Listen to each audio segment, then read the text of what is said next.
Doctor ఎక్కువగా మీరు నిద్ర, ఫుడ్ మంచి ఫుడ్ అంటారు హెయిర్ ఫాల్ రాకుండా ఉండడానికి. మరి అలాంటి ఫుడ్‌లో ప్రోటీన్ ఎక్కువగా ఉండాలని కూడా లాస్ట్ టైం మనం మాట్లాడుకున్నాం. మీరు చెప్పే ఈ ప్రోటీన్ అంటే జిమ్‌కి వెళ్ళే వాళ్ళు తీసుకునే ప్రోటీన్, ఇక ఈ హెయిర్ ఫాల్ కోసం వచ్చే ప్రోటీన్ 2 ఒకటేనా? ఒకటేనండి. డైటరీ సోర్సెస్ ఒకటే కదా ప్రోటీన్‌కి. ఓకే. కాకపోతే ఏంటి అంటే డైటరీ సోర్స్ ఆఫ్ ప్రోటీన్ నుంచి మనకి అమైనో యాసిడ్స్ బ్రేక్ డౌన్ అయ్యి వస్తాయి. ఓకే. ఈ అమైనో యాసిడ్స్ రకరకాలుగా బాడీ పార్ట్స్కి అందజేయబడుతుంది. మజిల్స్కి అది రిపేర్ అండ్ గ్రోత్కి హెల్ప్ అవుతుంది. హెయిర్కి అందినప్పుడు కెరటిన్ హెయిర్ గ్రోత్కి షైనీగా కనిపించడానికి ఈ కెరటిన్ హెల్ప్ అవుతుంటుంది. నెయిల్స్కి అదే స్కిన్కి అందినప్పుడు కొలాజన్ ఇంప్రూవ్మెంట్కి రిపేర్కి హెల్ప్ అవుతుంది. ఇలా రకరకాల పార్ట్స్కి ఈ ప్రోటీన్ అనేది చాలా హెల్ప్ఫుల్. బాడీలీ ఫంక్షన్స్కి హార్మోన్స్ కోసం కూడా అవసరం ఈ అమైనో యాసిడ్స్ అండ్ ప్రోటీన్. అయితే సోర్స్ ఒకటే అయినా కూడా మజిల్కి స్కిన్కి అవసరం చాలా ఇంపార్టెంట్గా మన బాడీ పరిగణిస్తుంది. లాస్ట్కి లెఫ్ట్ ఓవర్ ప్రోటీన్ మాత్రమే హెయిర్ గ్రోత్కి హెల్ప్ అవుతుంది. సో అది లగ్జరీ, హెయిర్ అనేది లగ్జరీ. సో లాస్ట్కే హెయిర్కి అందుతుంది.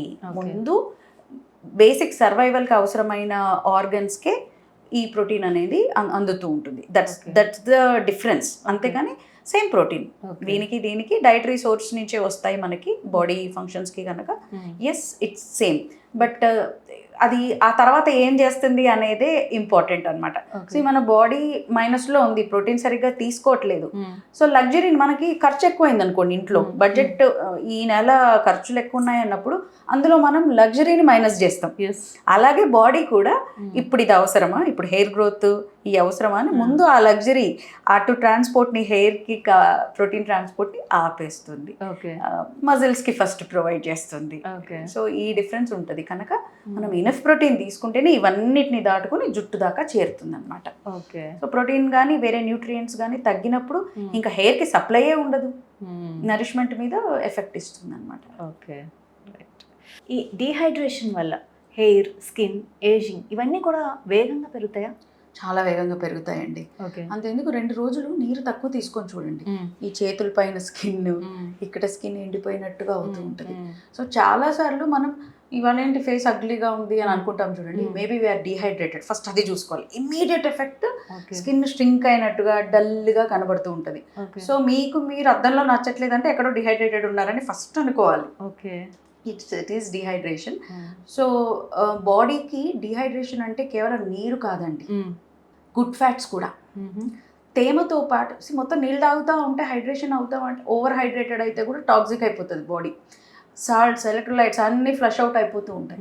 అంత ఎక్కువ కూడా తీసుకోకూడదు. సో వాటర్తో పాటు ఫైబర్ ఇంటేక్ ఉండాలి, అలాగే గుడ్ ఫ్యాట్స్ కూడా తీసుకుంటూ ఉండాలి. ఆ తర్వాతే పైనుంచి మాయిశ్చరైజర్స్. మనలో చాలా మంది కాస్త డ్రై అవ్వగానే చాలా కాస్ట్లీ సీరము, మాయిశ్చరైజర్ రాసేసి అప్పటికప్పుడు ప్యాచ్ వర్క్ చేసేస్తాం. యాక్చువల్గా లోపల నుంచి మీరు తేమను అందించకపోతే, బాడీలో తేమ లేనప్పుడు మీకు స్కిన్ రిపేరే అవ్వదు. మళ్ళీ మనం ఏం చేస్తుంటాం, ప్రోటీన్లు ఇవన్నీ ఎక్కువ తీసుకుంటూ ఉంటాం. ప్రోటీన్ మీద ఉన్న ధ్యాస ఫైబర్ మీద లేదు, గుడ్ ఫ్యాట్స్ మీద లేదు ఈ మధ్య.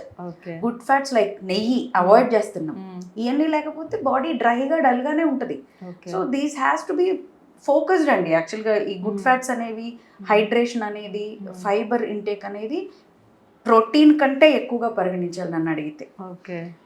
గుడ్లు తిన్నప్పుడు వేడి అవుతుంది అంటారు కదా, అది వేడి కాదు, డీహైడ్రేషన్. మనం వేడి అంటూ ఉంటాం. కొంతమంది ఎండాకాలం పిల్లల్లో యూరిన్ రావట్లేదు అంటారు, వేడి చేసింది అంటారు. వేడి చేయడం కాదు, అది నీరు, గుడ్ ఫ్యాట్స్, ఫైబర్ ఇంటేక్ సరిగ్గా లేకపోవడం. సో ఈ డీహైడ్రేషన్ వల్ల కూడా హెయిర్, స్కిన్ కాంప్రమైజ్ అవుతాయి, బ్యూటీ కాంప్రమైజ్ అవుతుంది, హెల్త్ కాంప్రమైజ్ అవుతుంది.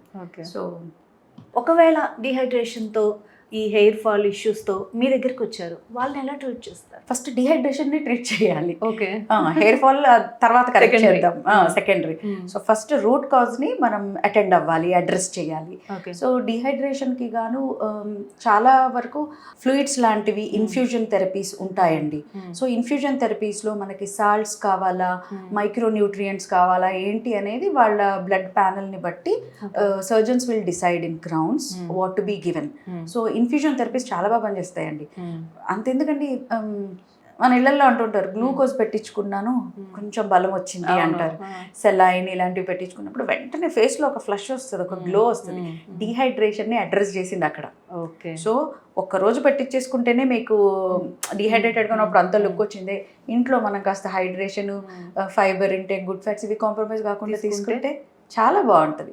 దానికి తోడుగా అప్పుడప్పుడు కొన్ని కాక్టైల్స్ ఉంటూ ఉంటాయండి, బ్యూటీ కాక్టైల్స్ అంటూ ఉంటారు. మయర్స్ కాక్టైల్స్ అని, గ్లూటాథయోన్ అని, ఇలాంటివి క్లినికల్గా ఇన్ఫ్యూజన్ థెరపీస్ ద్వారా తీసుకోవచ్చు. ఓకే. అవి దేనికి?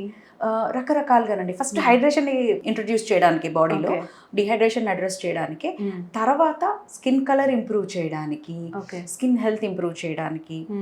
కొంతమందికి న్యూట్రియంట్స్ ఫుడ్ ద్వారా అందట్లేదు.